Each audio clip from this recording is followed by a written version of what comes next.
দুরুদে ইব্রাহিম পড়ে লবণে ফু দিয়ে খেলে কি হয় জানলে আপনি অবাক হয়ে যাবেন। আমরা কিন্তু অনেকেই বর্তমান সময়ের ভিতরে সবচেয়ে বড় সমস্যা জাদুর সমস্যা। ব্ল্যাক ম্যাজিক, জাদুটোনা, কুফরি কালাম আমাদেরকে ঘিরে ধরেছে।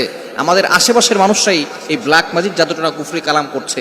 এর ক্ষেত্রে কিন্তু আপনি এই দুরুদে ইব্রাহিমের চমৎকার একটি আমল করে যদি আপনি আমলটি নিয়মিত 11 দিন করতে পারেন, দেখবেন আপনার জাদু কেটে যাওয়ার সম্ভাবনা রয়েছে এবং জাদু করে আপনাকে কেউ ক্ষতি করতে পারবে না। খুবই চমৎকার একটি বিষয়।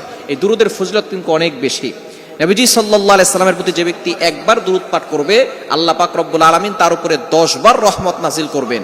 তার উপরে আল্লাহ পাক রব্বুল আলামিন 10টি গুনাহ মাফ করে দিবেন। শুধু তাই নয়, তার উপরে আল্লাহ পাক রব্বুল আলামিন 10টি মর্যাদা দান করবেন। সুতরাং দুরুদের অনেক ফজিলত রয়েছে। আল্লাহ তাআলা নিজে বলছেন, কোরআন খুলেন, আল্লাহ বলছেন 22 নম্বর পারার 5 নম্বর পৃষ্ঠার 4-5 নম্বর লাইন, সূরা আহজাবের 56 নম্বর আয়াতে রব্বুল আলামিন বলেন, ইন্নাল্লাহা ওয়া মালাইকাতাহু ইউসাল্লুনা আলান নবী ইয়া আইয়ুহাল্লাযীনা আমানু সাল্লু আলাইহি ওয়া সাল্লিমু তাসলিমা। নিশ্চয় আমি আল্লাহ এবং আমার ফেরেশতারা নবীজি সাল্লাল্লাহু আলাইহি সাল্লামের প্রতি দুরূদ পাঠ করে। আল্লাহ নিজে বলছেন, ইন্নাল্লাহ, নিশ্চয়ই আমি আল্লাহ। আল্লাহ নবীজির উপরে দুরূদ পাঠ করে মানে আল্লাহ তাআলা নবীজির উপরে রহমত নাজিল করেন। ফেরেশতারা দুরূদ পাঠ করে মানে ফেরেশতারা নবীজি সাল্লাল্লাহু আলাইহি সাল্লামের উপরে রহমতের দোয়া করেন। এজন্য আল্লাহ বলছেন, ইয়া আইয়ুহাল্লাযীনা আমানু, ও ইউ হ্যাভ বিলিভার্স, ঈমানদারগণ, সাল্লু আলাইহি ওয়া সাল্লিমু তাসলিমা, তোমরাও নবীজির উপরে দুরূদ পাঠ করো। নবী সাল্লাল্লাহু আলাইহি সাল্লামের উপরে দুরূদ পাঠ করা অত্যন্ত ফজিলতপূর্ণ একটি বিষয়। বর্তমান জাদুটোনা, কুফরি কালাম আমাদের সমাজে অনেক বেশি হয়ে যাচ্ছে।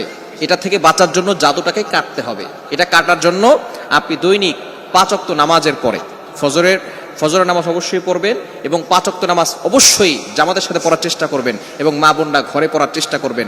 5 ওয়াক্ত নামাজের পরে, বিশেষ করে ফজরের নামাজের পরে আপনি আমলটি করবেন। দুরূদ শরীফ, প্রথমে ইস্তেগফার পড়বেন 3 বার, এরপরে দুরূদ শরীফ পড়বেন 3 বার, এরপরে আয়াতুল কুরসি পড়বেন 1 বার, তারপরে সূরা ইখলাস পড়বেন 3 বার, সূরা ফালাক পড়বেন 3 বার, সূরা নাস পড়বেন 3 বার। পড়ে এরপরে আপনি সামান্য পরিমাণ লবণ নেবেন। লবণটা অল্প নেবেন, যতটুকু আপনি খেতে পারবেন অল্প নিয়ে সেটার ভিতরে আপনি ফু দিবেন। ফু দিয়ে এটা আপনি ওই লবণটা আপনি খেয়ে ফেলবেন যতটুকু আপনি খেতে পারবেন। এটা ফজর নামাজের পরে করবেন আর রাতে ঘুমানোর আগে করবেন। এই 2 বেলা আমল করবেন, ফজর নামাজের পরে আর রাতে ঘুমানোর আগে। যদি আপনি এটা করতে পারেন, তাহলে যদি কেউ আপনাকে জাদুটোনা করে, টানা 11 দিন করতে পারলে, কেউ যদি আপনাকে জাদুটোনা করে, সেই জাদুটোনা কেটে যাবে ইনশাআল্লাহ। এবং নতুন করে যাতে করে কেউ জাদুটোনা করতে না পারে, ব্ল্যাক ম্যাজিক করতে না পারে, এজন্য 5 ওয়াক্ত নামাজের পরে আপনি আয়াতুল কুরসি, 4 কুল, সূরা বাকারার শেষ 2 আয়াত এগুলো পড়ে বুকে ফু দিবেন আর হাতে ফু দিয়ে পুরো শরীরকে মাসাজ করে দিবেন। আল্লাহ পাক রব্বুল আলামিন আপনাকে সকল বিপদ আপদ থেকে হেফাজত করবেন এবং এই জাদুটোনা, কুফরি কালাম থেকে আল্লাহ তাআলা আপনাকে মুক্তির ব্যবস্থা করে দিবেন।